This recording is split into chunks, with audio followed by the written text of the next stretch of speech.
Buen día chicos, ¿se escucha? Buen día, Oxy. Dice, Ya, y sea positiva. sí, Oxy. Ya, bueno, eh,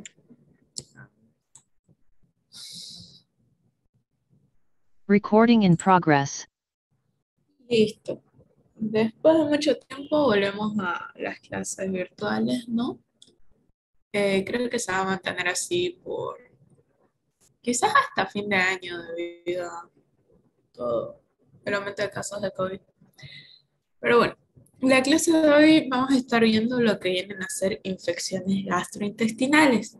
Este es un tema muy bonito y también bastante común. Así que es fácil ponerlo en práctica y que a ustedes les toque dar algún tipo de recomendación a su familia o inclusive tratarse a ustedes mismos. Como en cada clase tenemos nuestros objetivos. El día de hoy vamos a tener identificar los microorganismos de la flora normal intestinal, identificar los microorganismos más importantes de infecciones gastrointestinales, conocer las condiciones de la toma de muestras para un coprocultivo, conocer el procedimiento bacteriológico a seguir con la muestra que llega al laboratorio e interpretar los diferentes casos clínicos y resultados bacteriológicos. Bueno, esos serían nuestros objetivos del día de hoy, pero también voy a añadir que vamos a tratar de hacerles clase un poquito rápida para sucede que tengo que ir a la U a firmar unas cosas del laboratorio. Anatomía del aparato digestivo. Como siempre, ustedes saben que nuestras clases comienzan con un repaso de algún conocimiento previo, de alguna información que deberíamos saber, ¿no? Antes de avanzar el tema.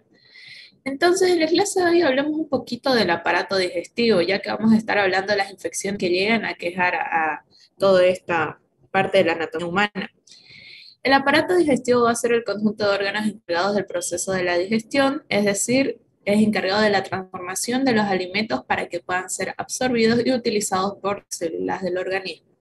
Va a estar conformado por la boca, por la faringe, el esófago, el estómago, intestino delgado, intestino grueso, recto, ano y las glándulas anexas, como puede ser el hígado, el páncreas y demás.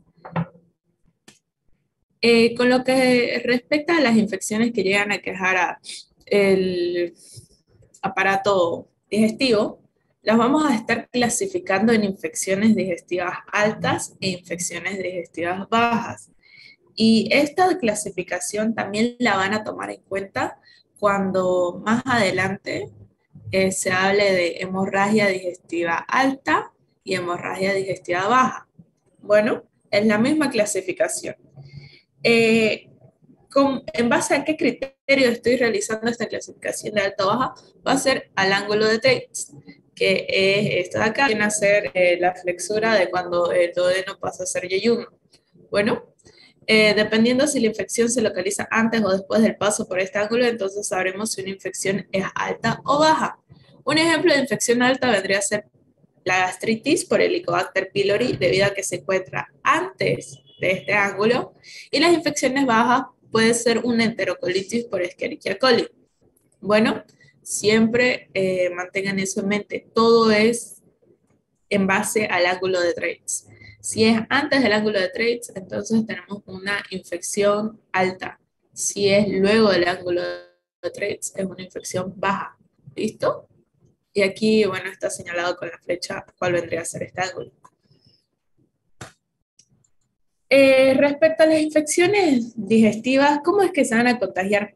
La vía de transmisión más común de esta clase de infecciones es la vía oral mediante el consumo de alimentos y líquidos contaminados. ¿Contaminados de qué?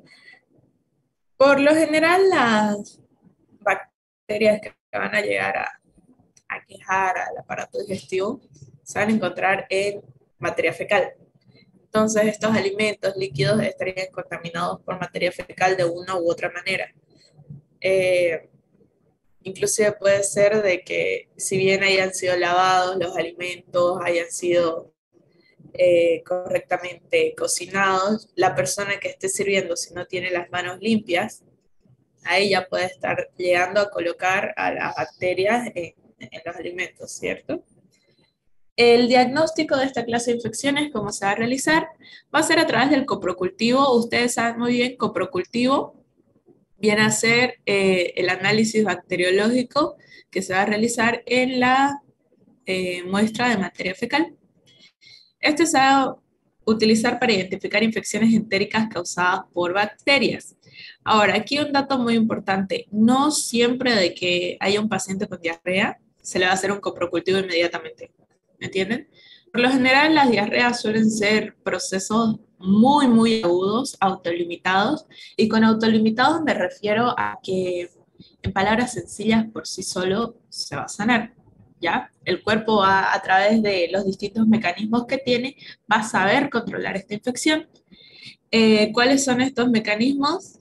Bueno, a estas alturas, si es que ya llegó a intestino, va a ser a través del peristaltismo.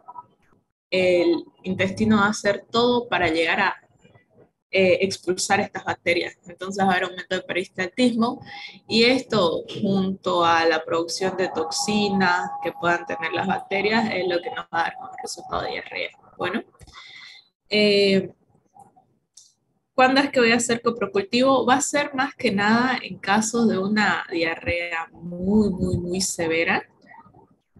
Por ejemplo, incluso en el cólera, clínicamente te das cuenta, ¿ya? Puede ser una diarrea crónica, diarreas que a los 2 días, 3 días no se han limitado y ya tenés que proceder quizás a un tratamiento antibiótico. Eso es otro dato. Las diarreas no se tratan con antibióticos. Bueno, a no ser que sean casos graves o sea un paciente inmunodeprimido, las diarreas, como les dije, son autolimitadas. El tratamiento es sintomático, el tratamiento de rehidratación del paciente. Tenés caso de que esté tomando bastante líquido, que esté comiendo alimentos que no vayan a irritar al aparato digestivo, pero que estén siendo ricos en nutrientes, ¿no? Eh, Ahora, en caso de que haya pacientes de que esta diarrea se venga acompañada de vómitos, ahí puede que el paciente no esté tolerando vía oral y es donde vas a ir sumando lo que viene a ser la vía intravenosa parenteral, que va a ser directamente administrarle líquidos al espacio intravascular. Bueno, algo también que tienen que tomar en cuenta es meterle agua para hidratarlo, sino que ustedes conocen de que hay un balance hidromineral, ¿no? Un balance electrolítico. Entonces, todas estas sustancias, estos sueros que nosotros estamos administrando, van, no solamente es agua, sino que también tienen un poquito de sal, tienen un poquito de glucosa, tienen distintos electrolitos, tienen potasio, cloruro. Todo se trata de mantener el equilibrio. Bueno, el, aquí algo muy importante.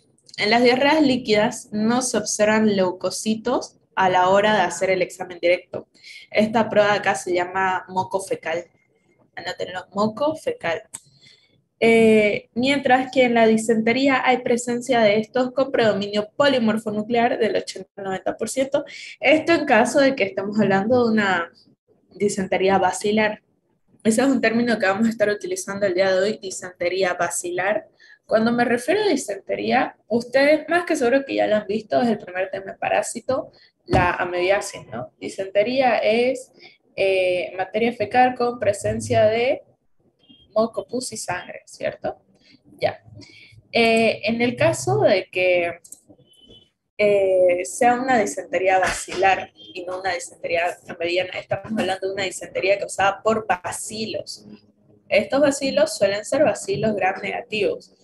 Y aquí es donde vamos a tener a lo que viene a ser una Escherichia coli enterohemorrágica, enteroinvasiva, una Shigella. La Shigella, por si acaso, es el agente estrella a la hora de causar disentería basilar. Por lo general, cuando la gente habla de una disentería basilar, se está refiriendo a una shigellosis.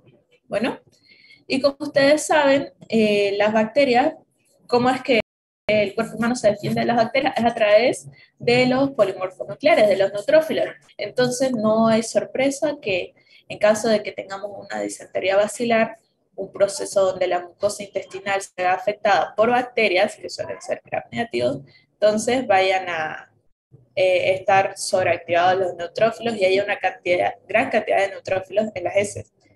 Mientras que en las diarreas líquidas no vamos a observar leucocitos. ¿Por qué motivo? Las diarreas líquidas son causadas por enterotoxinas, ¿ya?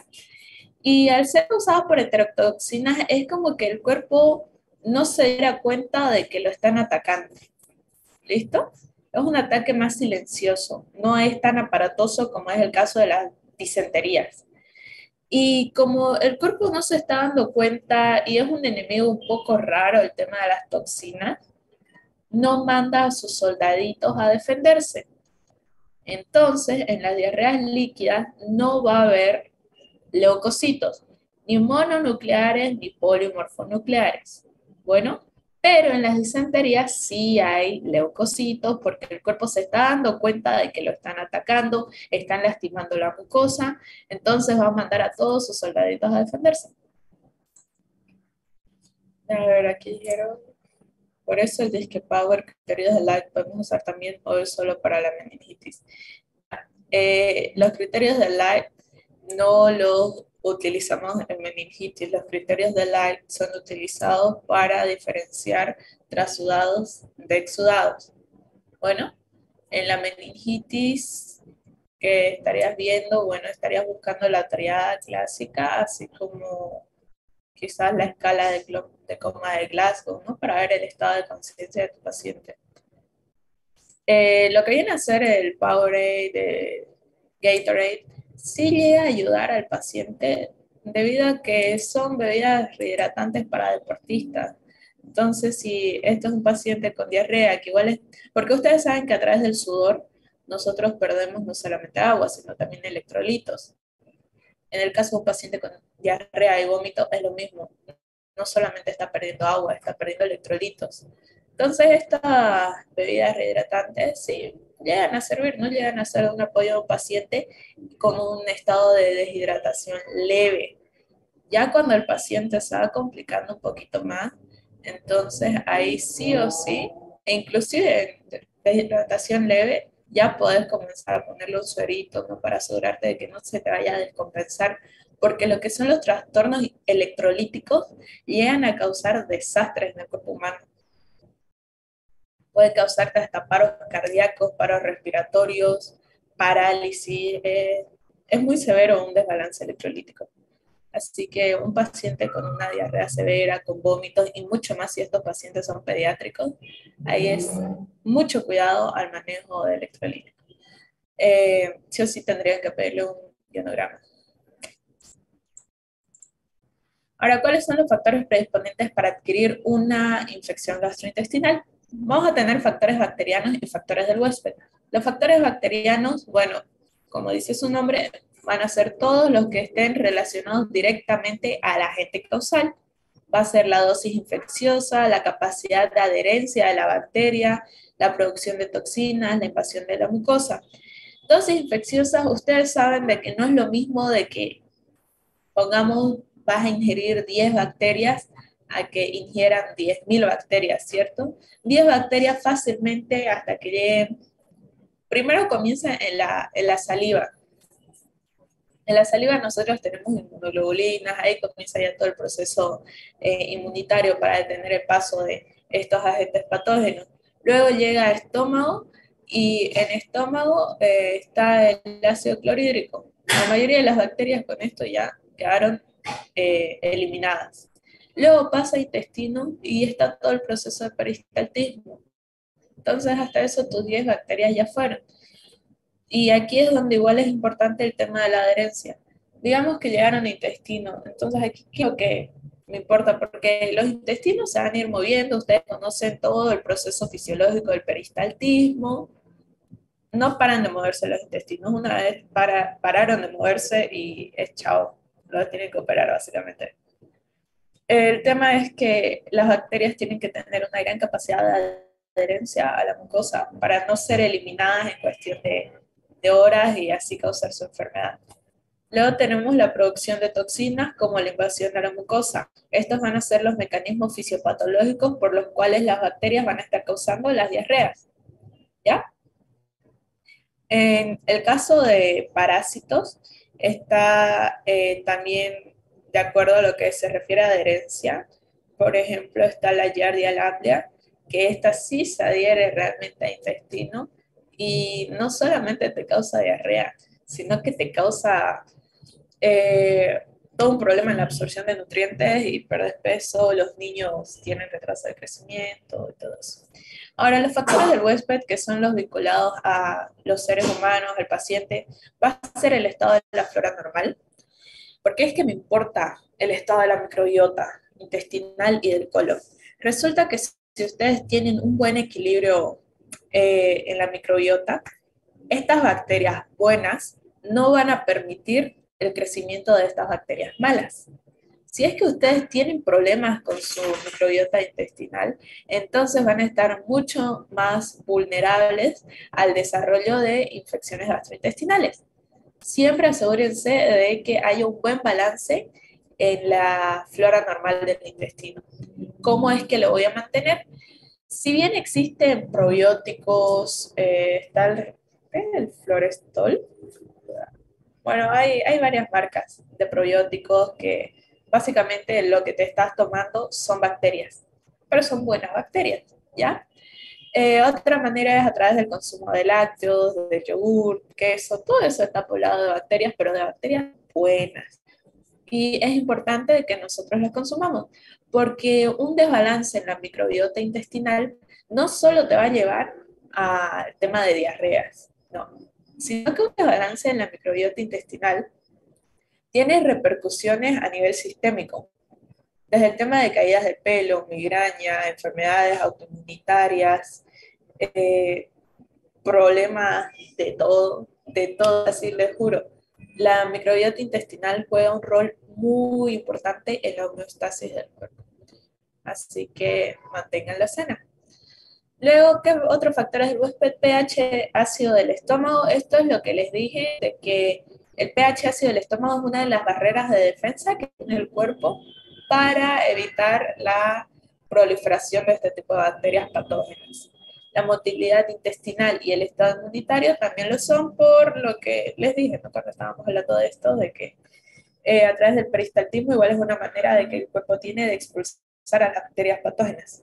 Y el estado inmunitario siempre es necesario de que nosotros estemos lo más sanos posibles, estemos inmunocompetentes para poder hacer frente tanto a infecciones severas como infecciones leves. En un paciente inmunocomprometido vamos a tener problemas inclusive al tratar de controlar una infección leve. Y eso es lo que sucede en los pacientes con VIH-Sida.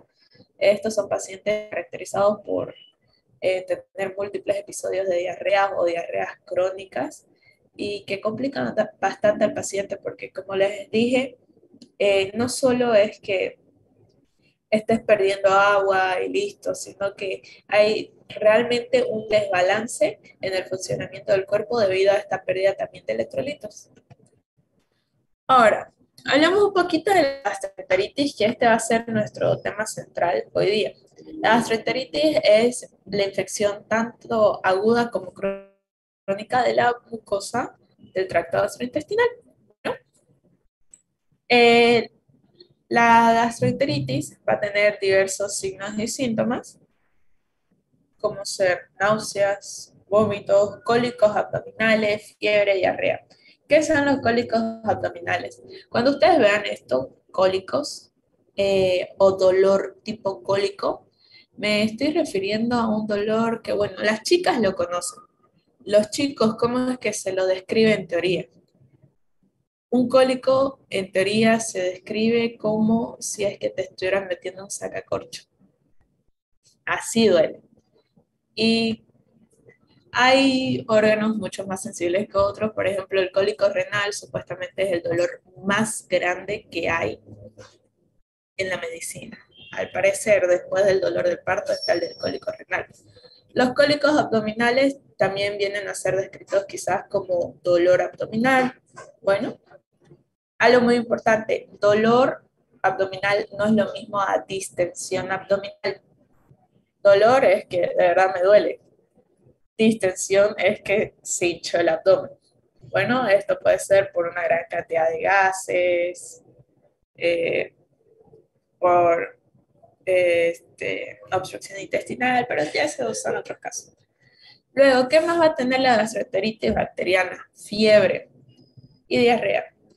Pero aquí la fiebre es muy importante que sepamos identificar las alzas térmicas en los pacientes con gastroenteritis, debido a que esto es un dato clave para diferenciar que este episodio de diarreas y vómitos no es de etiología viral o parasitaria.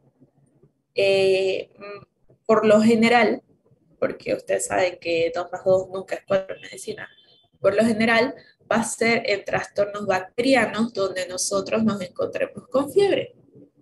Bueno,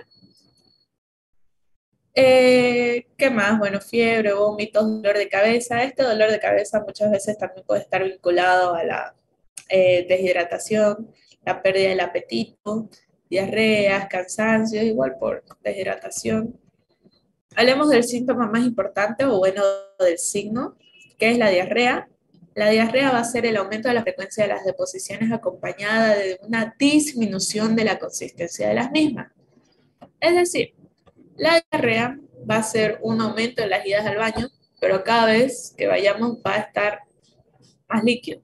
Por lo general, ustedes saben, la materia fecal es sólido, si bien no es una piedra, porque eso igual me estaría señalando de que ustedes están deshidratados y el colon tiene que trabajar más para sacar agua de todas partes, sí es sólido. Pero en el caso de la diarrea, las heces se tornan líquidas.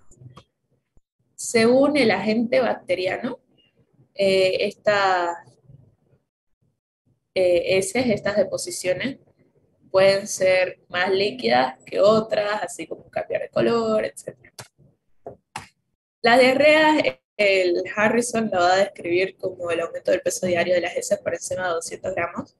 Si es que comenzamos a cuantificar, y esto lo hacen en los hospitales, es trabajo de enfermería hacerlo, de que pesan las heces por día. Y bueno, en el caso de una diarrea se describe cuando es por encima de los 200 gramos. No solamente un aumento de la frecuencia, sino que eh, también una gran cantidad de eso, ¿no? De posiciones que estamos teniendo. ¿Y por qué es que me interesa más el peso que la frecuencia? Porque si bien a ustedes les han colocado esto en la guía, esto ya es lo que yo llegué a ver en medicina interna. Y es una situación en que no existe realmente un parámetro para decir usted va poco al baño o usted va mucho al baño. Lo normal que se maneja es que una persona puede ir desde 3 veces al día hasta 3 veces en una semana. Así que tenemos como que un rango muy grande para saber si este paciente está yendo ya demasiadas veces al baño o está yendo poco. Entonces, aquí un dato más preciso que podríamos obtener es a través del peso de las heces por día. Con frecuencia el paciente también refiere a una intensidad de la defecación. ¿Esto qué nos quiere decir? Que si por lo general tienden a volverse heces más líquidas, no siempre es el caso, ¿no? La diarrea aguda es aquella que tiene una duración menor de 3 semanas y la crónica dura más de 3 semanas. Bueno, a partir de la cuarta ya estaremos hablando de una diarrea crónica. Esto es muy importante porque, por lo general, como hablamos al inicio de la clase, las diarreas agudas son las que vamos a estar observando, la que en casa de ustedes, a sus familiares les llegan a dar, e inclusive a ustedes mismos, cosa de que en un día, 2 días, ya está solucionado el cuadro y ustedes no hicieron nada. Pero hay veces de que esta situación se alarga es mucho más tiempo el que el paciente lo va padeciendo. ¿Y en quienes voy a sospechar de estas diarreas crónicas? Vienen a ser trastornos inflamatorios de colon, por ejemplo, así como también el tema de paciente VIH-Sida. Es ahí donde tengo que estar hoja charque con el pacientito de por qué le ha durado tanto la diarrea.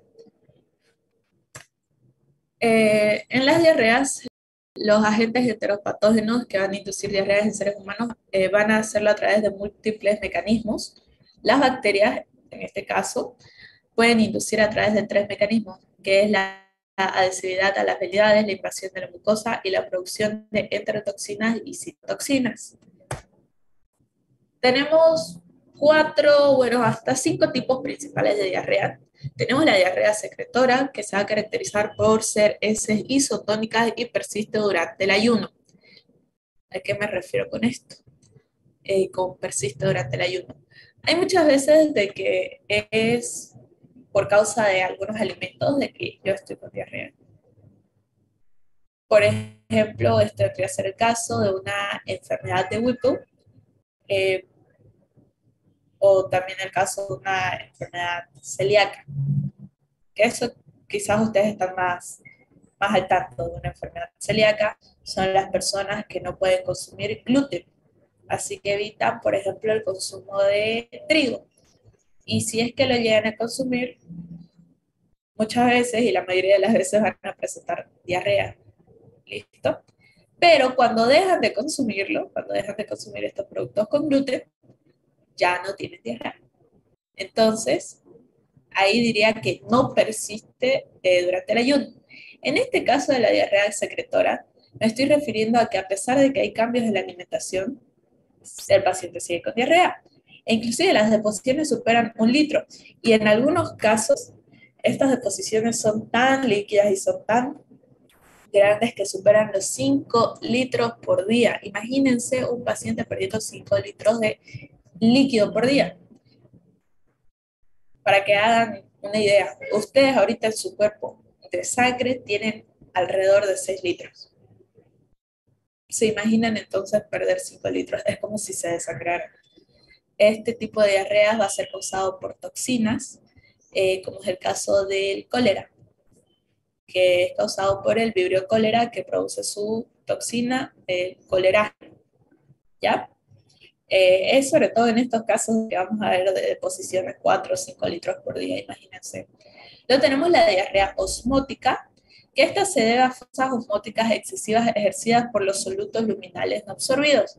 Provoca un movimiento de agua hacia la luz intestinal y consiguientemente diarrea.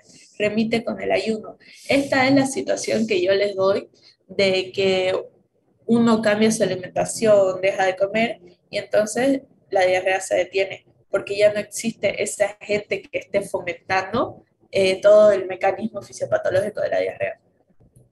Luego tenemos la diarrea con malabsorción, que si bien esta no es una clasificación de diarrea como tal, porque la osmótica, la exudativa y la por motilidad, sí me interesa de que sepan de la diarrea con mala absorción porque también puede tener su etiología en agentes microbiológicos.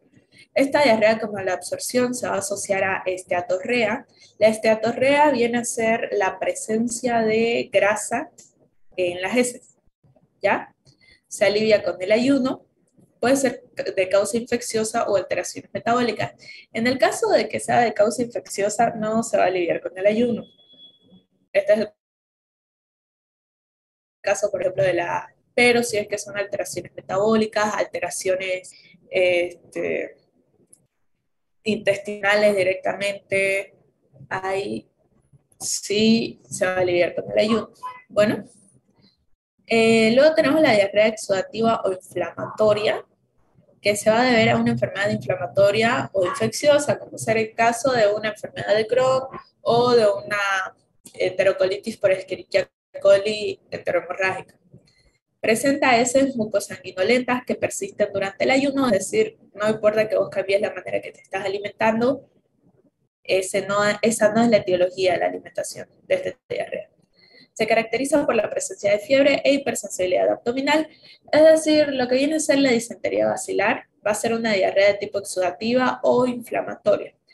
También existe la diarrea por dismotilidad, que es por el aumento del peristaltismo que vamos a tener diarrea. No le ha dado el tiempo al colon ni a nadie de absorber el líquido y darle forma a las heces y es por eso que tienes diarrea. Aquí lo que más me interesa que conozcan viene a ser esta última de acá, que es de esta de la que vamos a estar hablando. Diarrea infecciosa aguda, bueno, tenemos diarreas líquidas, mucosas y diarreas con sangre o disentería.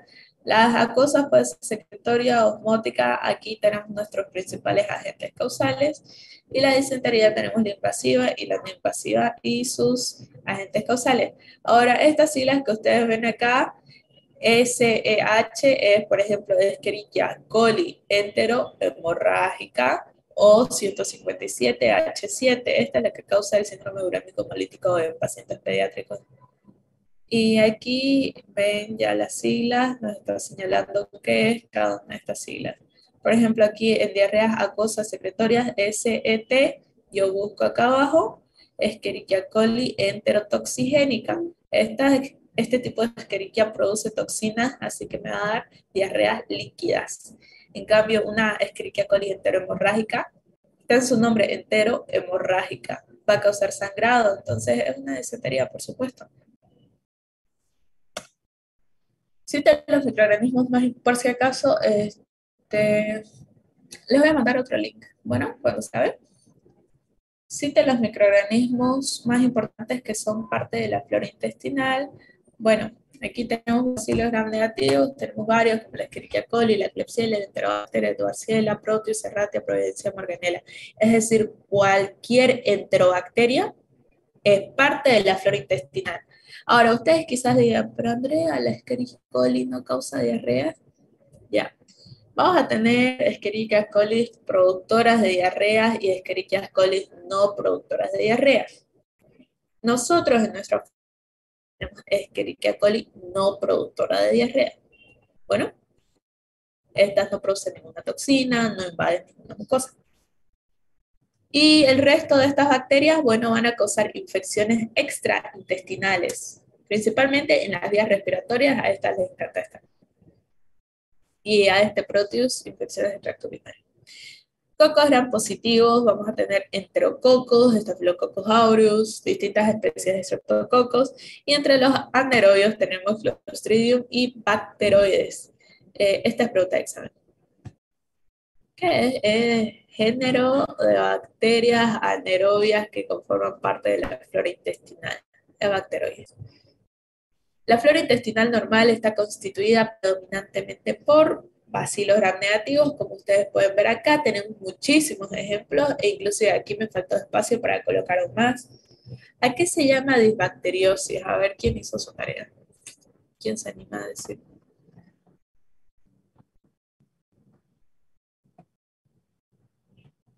Vamos chicos, respondan.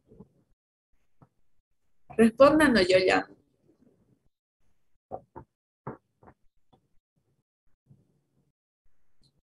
Ya. Eh, a ver, Daniel, activaste tu micrófono. Desequilibrio del número de colonias ¿De colonias de qué? bacterianas ¿Dónde? en el tracto digestivo. Sí.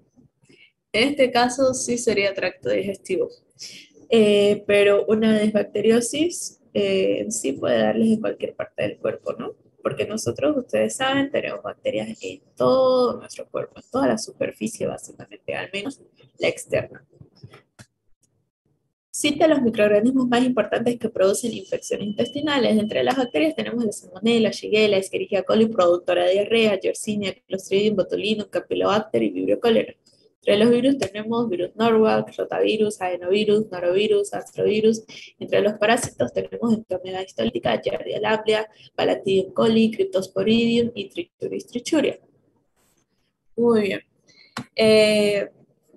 Ustedes pueden ver las infecciones intestinales son no específicas debido a que tenemos un gran rango de posibles agentes causales. Según la epidemiología y la clínica que pueda llegar a tener el paciente, yo voy a ir descartando si es de etiología bacteriana, viral o parasitaria. Habíamos dicho que... A ver, me duele la garganta.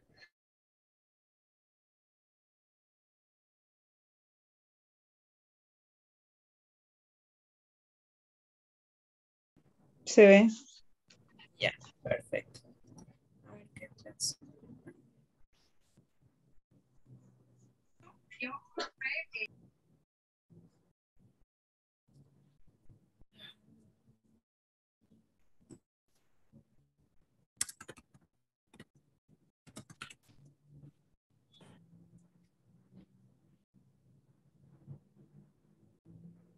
Recording in progress.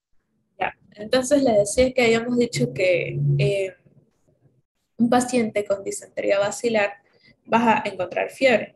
En cambio, lo que viene a ser las parasitarias, diarreas parasitarias, por ejemplo, una disentería mediana, no vas a tener fiebre y este va a ser tu criterio clínico más importante a la hora de hacer este diagnóstico diferencial, ¿no?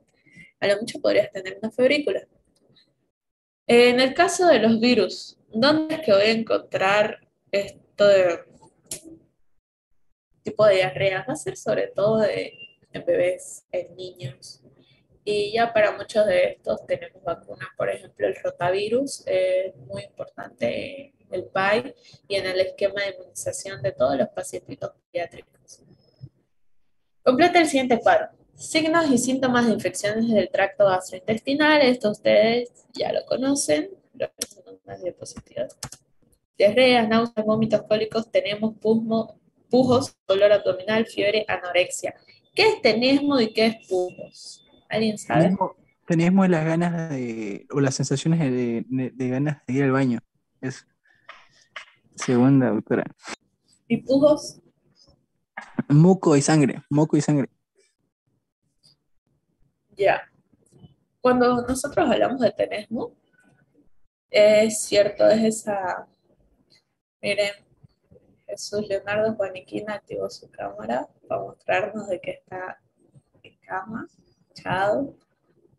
No debe estar escuchando.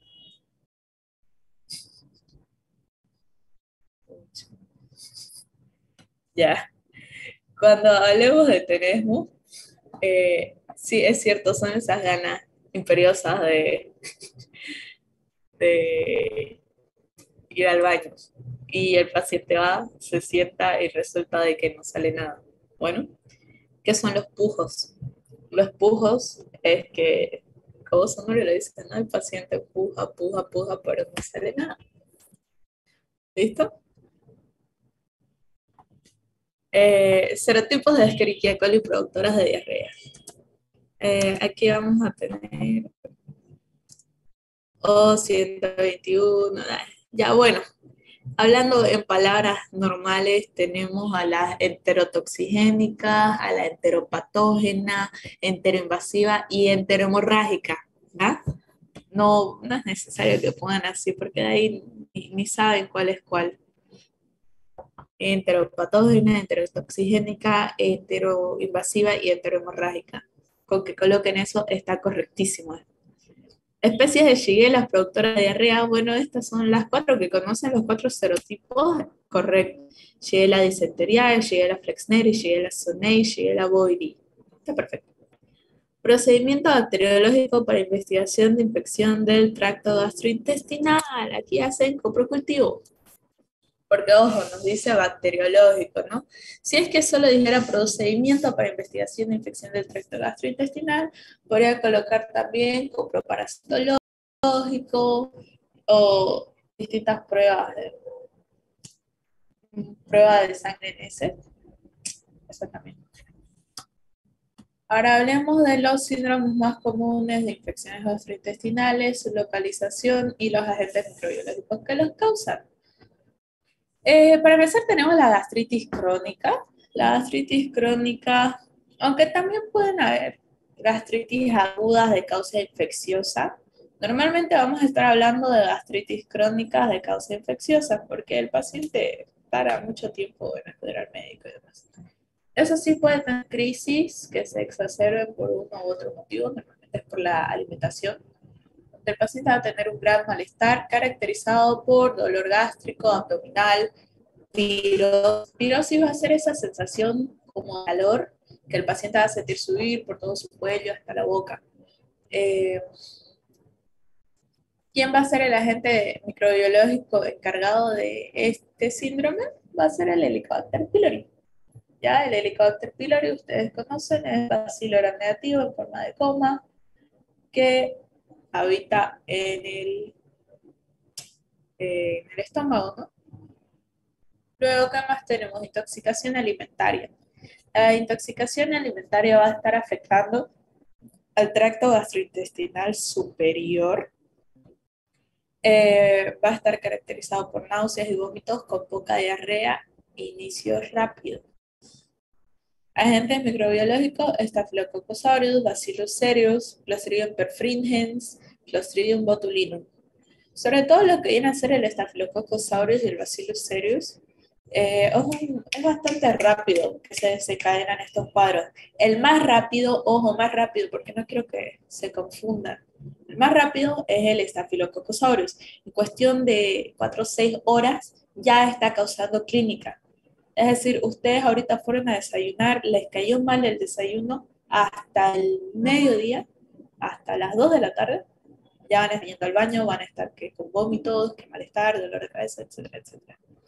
En cambio, hay otras bacterias que tardan hasta un par de días en recién presentarse y mostrar de que existe la infección. Luego, diarrea infecciosa aguda, gastroenteritis. Tenemos la diarrea secretora y la disentería, ¿no? Secretora, toxigénica. Disentería es por invasión a la mucosa, por eso hay sangre. La diarrea secretora va a afectar al intestino delgado, va a causar una diarrea acuosa o líquida sin leucocitos fecales. Va a ser causada por la Escherichia coli enterotoxigénica, la Escherichia coli enteropatógena, el Vibrio cólera, el rotavirus, la Giardia lamblia y el Cryptosporidium parvum. Ahora, la disentería va a afectar al colon, va a ser caracterizada por fiebre, dolor, diarrea mucopurulenta hemorrágica, va a tener la característica de ser un cuadro intenso, puede llegar a ser muy grave, y va a haber presencia de leucocitos fecales. Esta va a ser causada por el Campylobacter jejuni, la Salmonella, Shigella, Escherichia coli enteroinvasiva, Escherichia coli enterohemorrágica, Entomoeba histolítica y el Clostridium difficile. Este Clostridium difficile puede causar también, ¿cómo se llama? Colitis pseudomembranosa. Eso. Creo que tengo una diapo, creo que la saqué, no me acuerdo. Pero anótenselo, porque si no estoy mal, el año pasado la doctora lo preguntó en su examen. Los difíciles causante de colitis pseudomembranosa. Ojo con eso. Fiebre tifoidea. La fiebre tifoidea va a ser un cuadro sistémico causado por Salmonella typhi y Salmonella paratyphi. Ustedes saben que las diarreas son causadas por la Salmonella spp, pero ya cuando hablamos de estas especies en específico, de Salmonella typhi y paratyphi, causan fiebre tifoidea. Es una enfermedad febril sistémica y la voy a diagnosticar principalmente mediante las pruebas de Vidato. Luego tenemos la diarrea crónica de etiología infecciosa en el SIDA y pacientes inmunodeprimidos. ¿Por qué énfasis en infecciosas? Porque hay diarreas crónicas que no son de etiología infecciosa, como los que les mencioné de la enfermedad de Whipple, de la enfermedad celíaca, del sprue tropical, de lo que llega a ser una enfermedad intestinal perdedora de proteínas. Todas esas cosas son de etiología que van más allá de la infecciosa, ¿ya? Acá solo nos vamos a estar centrando en las que tienen un origen microbiológico. Estas que afectan al intestino delgado van a causar diarrea acuosa sostenida por muchas semanas, meses, sin leucocitos fecales. Principales agentes causales tenemos el Cryptosporidium parvum, el Mycobacterium avium y el género Microsporidia. Ahora, la hepatitis. Pero Andrea, la hepatitis como es una infección gastrointestinal. Nosotros nos manejamos mucho con esto de que la hepatitis nos la llevamos a transmitir por vía parenteral, jeringas, tatuajes en lugares de dudosa administración, relaciones sexuales, etcétera, etcétera, ¿cierto? Bueno, resulta de que la hepatitis no es solo causada por un virus, sino que tenemos hasta 5 o 6 virus, porque ahora menciono más, Tenemos A, B, C, D, E. Son 5 virus que te van a estar causando hepatitis. Y estos virus no son hermanitos entre sí. Son de familias diferentes, tienen secuencias de ADN distintas. Bueno, resulta que la hepatitis A y la hepatitis E no tienen un contagio vía parenteral o vía sexual ni nada, sino que tienen un contagio vía fecal oral. Es a través de la boca que uno se enferma de hepatitis A y de hepatitis E. Va a ser caracterizado por ictericia hepática, fatiga, dolor, náuseas, vómitos. Y tienen la característica de que son cuadros benignos, sobre todo la hepatitis A. Se dice de que a la mayoría de las personas les ha dado hepatitis A en su infancia, en que inclusive puede que no te hayas dado cuenta ya que no hayas manifestado clínica. O si la manifestaste, tus papás pensaron que solo fue que te cayó mala comida. Así que gran parte de los adultos, por no decir casi todos o la mayoría, son, tienen la cicatriz serológica. Entonces es raro ver estas hepatitis entéricas en personas adultas. Esto si hablamos de la A. Ahora, si hablamos de la E, esta ya es un poquito más severa, sobre todo en embarazadas.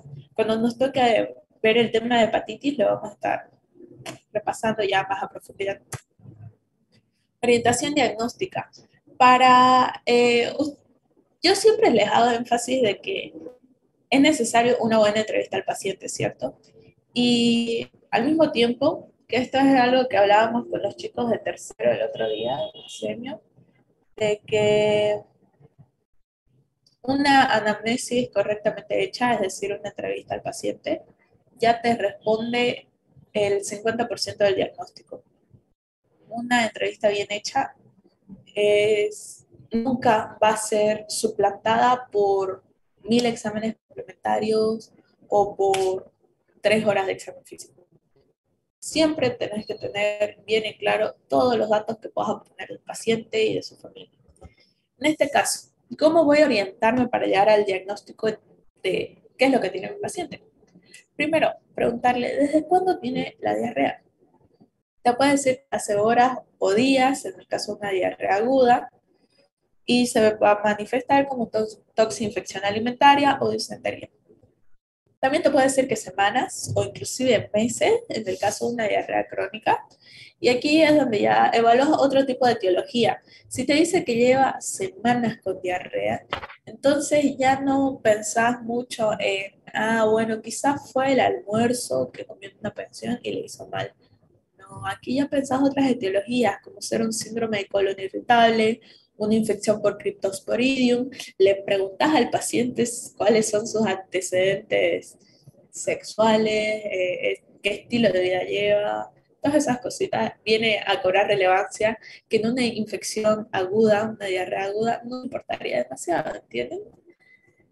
En el caso de las enfermedades autoinmunitarias, como el colon irritable, la enfermedad de Crohn, la colitis ulcerosa, aquí ya es como que preguntadas antecedentes familiares, si es que en su familia alguien más tiene este problema, si es que en su familia alguien tiene una colostomía, etcétera, etcétera. Son las deposiciones, aquí el paciente te puede decir, bueno, la verdad que cuando voy al baño hago con moco, hay sangre, veo que hay unos hilitos rojos, o hay unas manchas de ellas blancas, amarillas, ahí ya sabes que se refiere a pus, y estaremos hablando de un cuadro de disentería. Entonces, en este caso, vos ya vas evaluando cuáles son tus posibles agentes causales, ¿no? Tenés la salmonella, Shigella, Campylobacter, Escherichia coli hemorrágica, Clostridium difficile, enfermedad histolítica o el género Yersinia. Si es que te dicen son muy acuosas, entonces ahí pensabas que es un cuadro producido por toxinas bacterianas, como ser Escherichia coli heterotoxigénica, Vibrio cholera, Staphylococcus, Clostridium. En el caso de Vibrio cholera, las heces se describen como con un aspecto de agua de arroz, súper, así como que bien líquido, ¿entienden? Y como que blanquecino ya perdió hasta el color, no le da tiempo a la bilis de teñir nada. También puede ser de etiología viral, como ser un rotavirus o un virus normal, sobre todo si estamos hablando acá quizás un paciente pediátrico, un pacientito de unos 3 meses que todavía no ha completado su esquema de vacunación, y algunos protozoarios, ¿no? Como ser el Cryptosporidium y la Giardia. En el caso de la Giardia, también preguntarnos si es que eh, ve como que grasita en las deposiciones, si es que tienen un olor muy, muy malo, eso también. En el caso de cuadros agudos, más que nada nos interesa si es que se iniciaron tras alguna comida.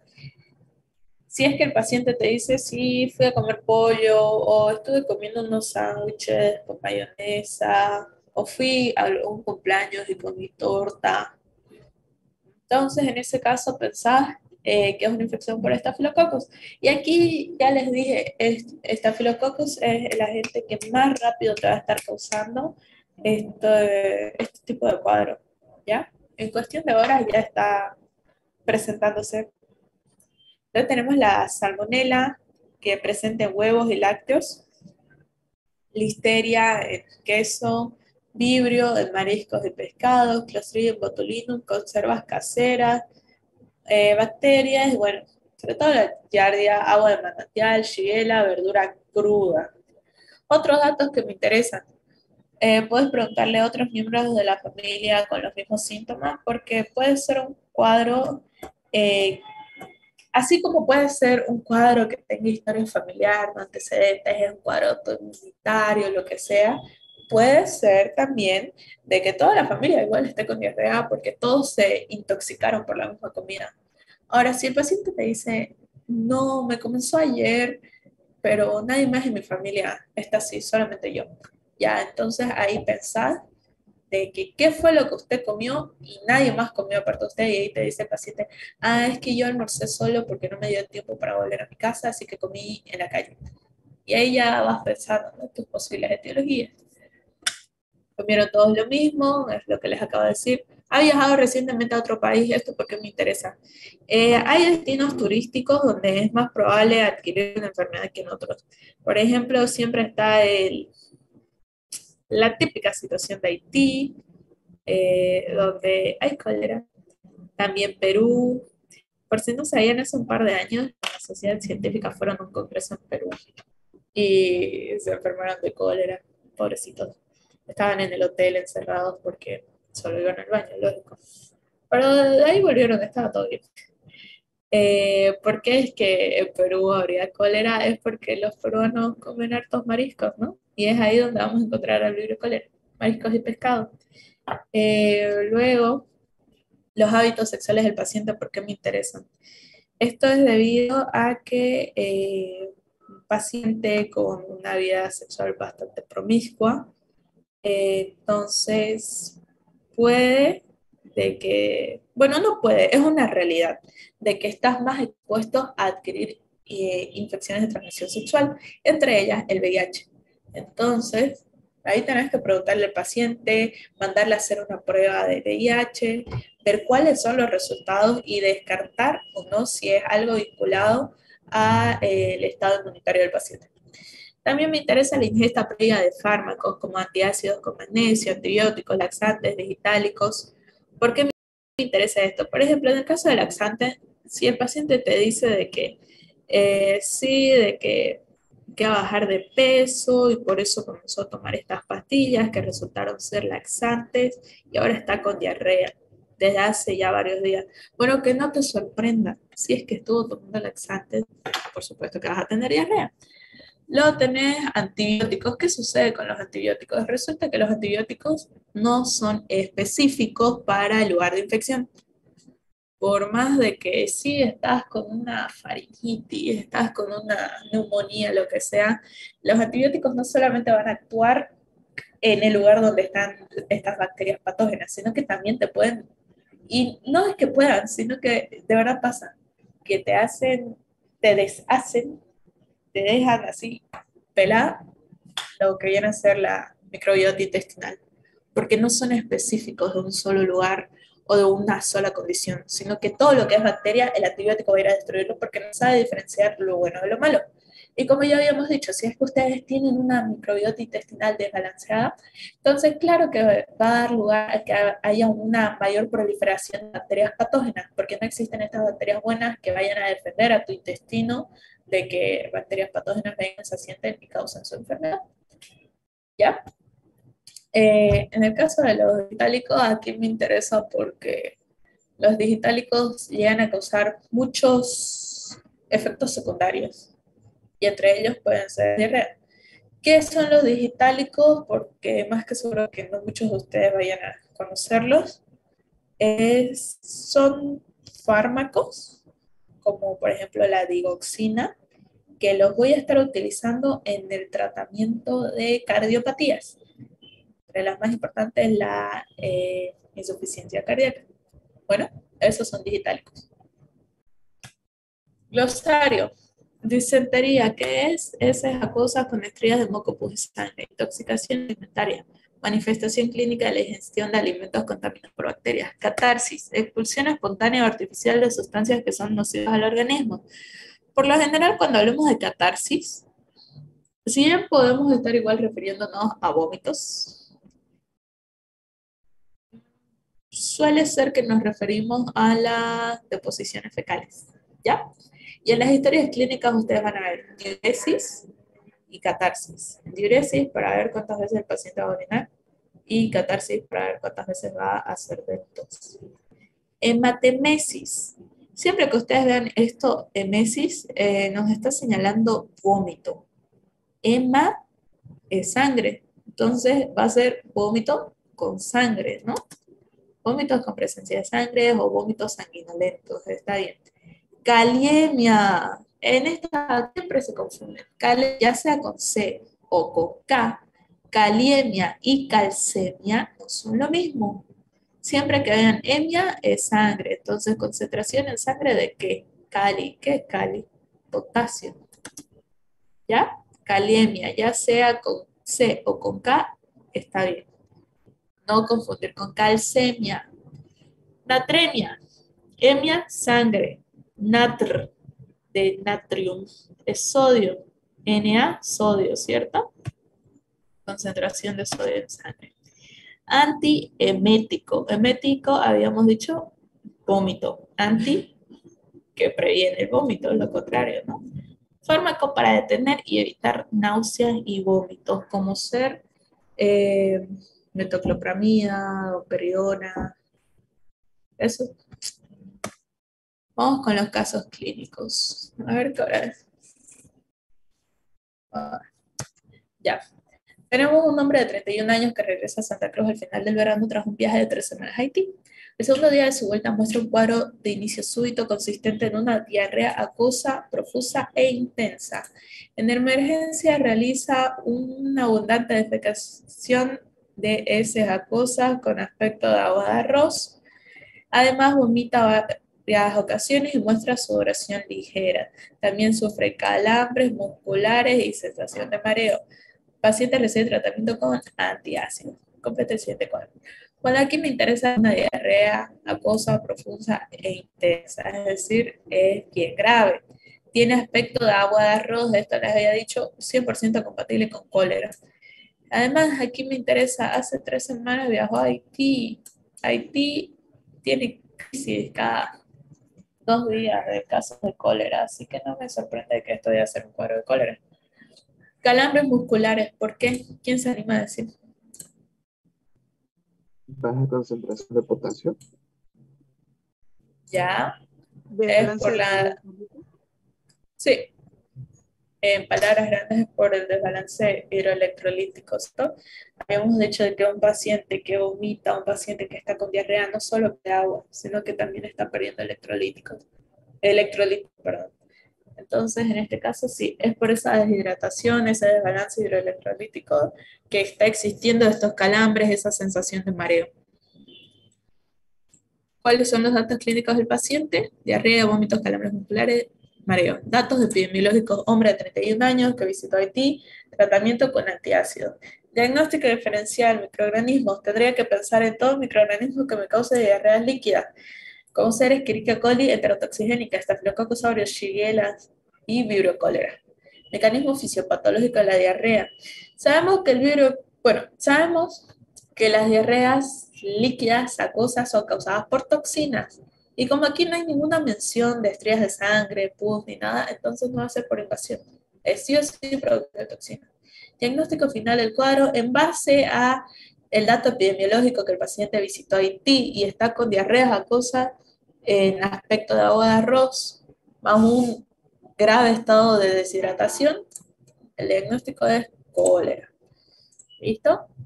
El coprocultivo, ¿qué me va a señalar? Muestra materia fecal, estudio bacteriológico, coprocultivo, aspecto acuoso, examen directo a leucocitos. Como es una diarrea líquida, no se van a observar leucocitos. Eritrocitos tampoco y células epiteliales escasas, porque no hay una invasión a la mucosa, no estoy dañando epitelio.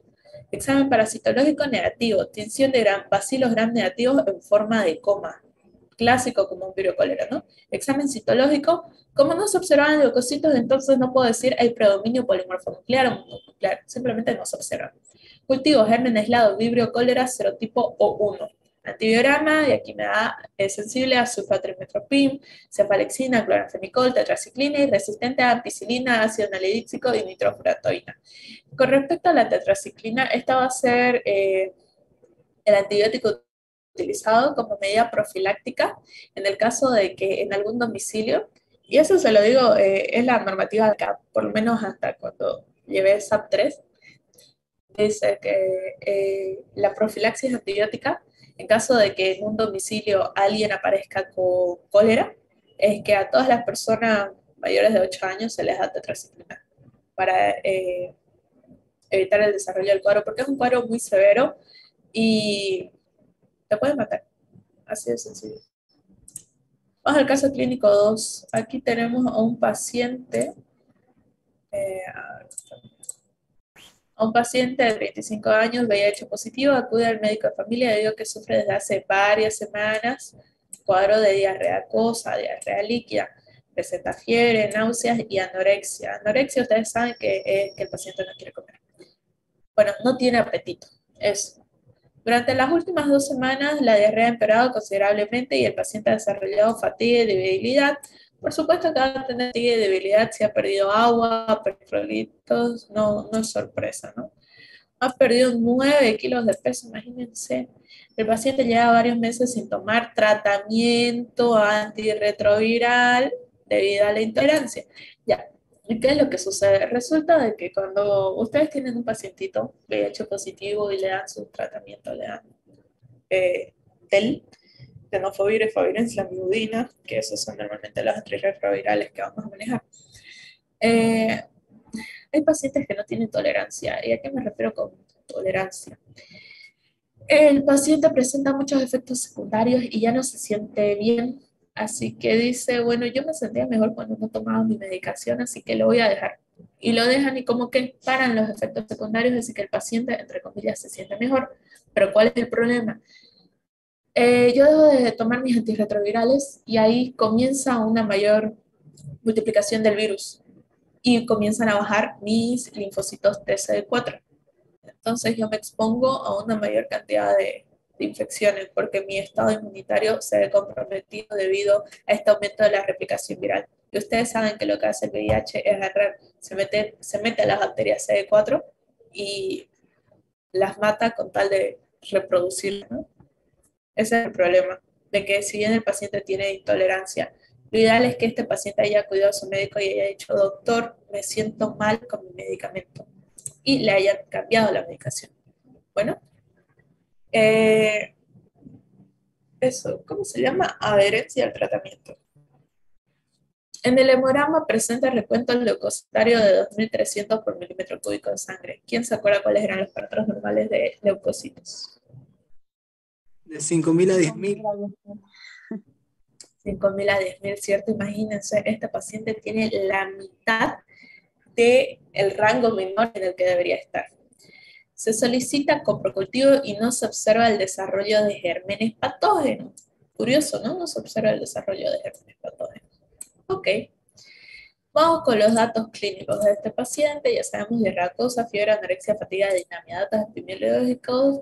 Hombre, 35 años, PBBS. Esto significa pacientes que viven con VIH-Sida, no ha seguido tratamiento antirretroviral y su estado inmunitario se ha comprometido. Datos de laboratorio: coprocultivo, no se observan bacterias, hemogramos 1300 leucocitos, vean, tienen leucopenia. Tipo de diarrea es crónica. Si tiene más de 3 semanas, ya saben, es crónica. Investigue qué otra prueba de laboratorio necesita para confirmar el diagnóstico del agente causal de acuerdo a datos clínicos y epidemiológicos que presenta el paciente. Bueno, nos damos cuenta que es una diarrea crónica líquida y es un paciente VIH positivo, es un paciente ya con SIDA. ¿Cuál es el agente causal número 1 de diarreas crónicas en pacientes PBS? Es lo que viene a ser el Cryptosporidium parvum. ¿Ya? El Cryptosporidium parvum es un parásito que yo lo voy a estar observando a través del método o prueba de Quillón, que es una prueba Ziel-Nielsen modificada. Creo que aquí no se utiliza calor, o sí se utiliza. No creo que no se utiliza calor. Pero básicamente fíjense aquí cómo queda la atención. Tenemos nuestro fondo azul y tenemos a nuestro parásito ahí en rojito, moradito, ¿no? Con esta técnica se observan parásitos, oocitos y quistes y algunas bacterias, micobacterias, porque a fin de cuentas es como una tinción Ziel-Nielsen. ¿Cuál es el diagnóstico final del cuadro? Infección por Cryptosporidium parvum. Recuerden, agente número 1 en diarreas crónicas en pacientes inmunodeprimidos. Cryptosporidium parvum. No lo vayan a confundir con el Cryptococcus neoformans. Caso clínico 3. Este es el último. Hombre de 71 años vuelve a casa tras estar en una estancia 2 semanas en el campo. Al día siguiente de su llegada muestra un cuadro de inicio agudo con fiebre de 38.8 grados centígrados, dolor abdominal de tipo cólico y diarrea acuosa ya. Cuadro típico de gastroenteritis. Al otro día presenta tenesmos, aquí está mal escrito, es tenesmos, y observa la aparición de moco y rastros de sangre en las heces. Ya está con disentería. Fíjense, comenzó como una diarrea acuosa y al día siguiente ya tiene disentería. Muy bien.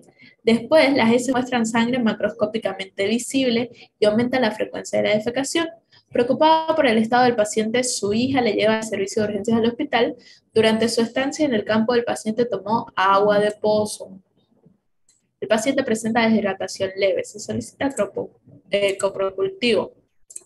Clínica: fiebre, dolor abdominal, diarrea acuosa el primer día y disentería el segundo día. Epidemiología: es un varón de 71 años, pasó 2 semanas en el campo, tomó agua de pozo. Ustedes están acostumbrados a tomar agua potable, ¿no? Agua tratada, de que no tiene bacterias. En cambio, si tomamos agua de pozo, es un agua que no ha sido tratada y por lo general se la suele hervir. Ustedes no sé si han ido al campo, el agua de pozo la hierven, vean que se asienten, la hierven hasta una segunda vez y ahí recién la toman. Ya se aseguraron de que no haya bacterias. Si la tomas directo, puede que te ocurra lo que le pasó a este señor. Diagnóstico diferencial, posibles microorganismos. Aquí tenemos un cuadro que como diarrea acuosa y luego se volvió disentería. Entonces puedo colocar tantos posibles agentes que causen diarreas líquidas como disentería, pero más iría por los que están usando disentería, porque esa es la clínica actual, es lo último que ha tenido el paciente. Puede ser una Escherichia coli intergonorreica, Shigella y Salmonella. Ahora, hay aquí una gran pauta. La Shigella va a ser, habíamos dicho, ¿no? Agente causal más común de la disentería basilar. Y esta va a ser caracterizada porque el primer día tenés diarreas líquidas y luego al segundo día se manifiesta con disentería. Entonces hay ese paso de una diarrea líquida a una disentería. Y eso solo lo vamos a ver con la Shigella. Mecanismo fisiopatológico de la diarrea, subraye: producción de toxinas e invasión. Digo producción de toxina porque primero teníamos la diarrea líquida y esa solamente es causada por enterotoxina. Y luego invasión por el dato que tenemos de la aparición de moco y rastros de sangre en las heces. Es decir, hay una invasión a la mucosa intestinal y esto es lo que está causando la disentería, así que el mecanismo es ambos. ¿Y quién tiene estos ambos mecanismos? La Shigella. Produce su toxina de Shiga, así como invade mucosa. Diagnóstico final: disentería basilar o también shigellosis. Muy bien. ¿Por qué se descarta una disentería mediana? El paciente presenta fiebre, además que es un cuadro, como les digo, comenzó una diarrea líquida, luego pasó a una diarrea de tipo disentería, el paciente tenía fiebre, y lo de la fiebre, habíamos dicho, es clave en hacer diagnóstico diferencial entre disentería mediana y la basilar. ¿Cuál es la fuente de infección? Más que seguro que es el agua de pozo. Ahora, este coprocultivo muestra materia fecal, el estudio coprocultivo, examen directo de leucocitos 50-60 por campo porque es disentería, eritrocitos más de 80 por campo porque es disentería. Entonces no nos sorprende que haya una gran cantidad de eritrocitos, que hay sangrado, inclusive sangrado macroscópico, decía en el caso, células escasas, examen parasitológico negativo, tinción de flora polimicrobiana disminuida con predominio de bacilos gram negativos. Ya, aquí ya está disminuida y hay predominio de bacilos gram negativos, pero por el momento esto se encuentra relativamente normal. Solo me llama la atención de que esté disminuida, ojo, ¿ya? Pero de ahí que hayan bacilos gram negativos en flora polimicrobiana intestinal es súper normal. Examen citológico, predominio de polimorfo nuclear al 90%, mononuclear 10%, es decir, hay un trastorno de invasión a la mucosa, un trastorno inflamatorio, donde vamos a tener una gran cantidad de neutrófilos. Cultivos, germen aislados, Shigella dysenteriae, antibiograma sensible a sulfametropin, cefalexina, cloramfenicol, resistente a ampicilina, ácido nalidíxico y nitrofurantoína. En este caso del cultivo en una muestra de materia fecal que nosotros sabemos está llena de bacterias, se me reporta lo que sea más significativo para un paciente que esté enfermo. Si es que solamente encontrara crecimiento de bacterias que pertenecen a la microbiota normal, entonces igual lo colocarían, pero podrían inclusive reportarte, no se observa crecimiento de bacterias patógenas o crecimiento de colonias provenientes de la flora polimicrobiana o cositas así, ¿ya? Pero aquí me dan el dato de mayor relevancia en este paciente, que es el germen aislado Shigella dysenteriae. Y eso sería todo, chicos. Espero haya estado buena la clase. No sé si tienen alguna preguntita.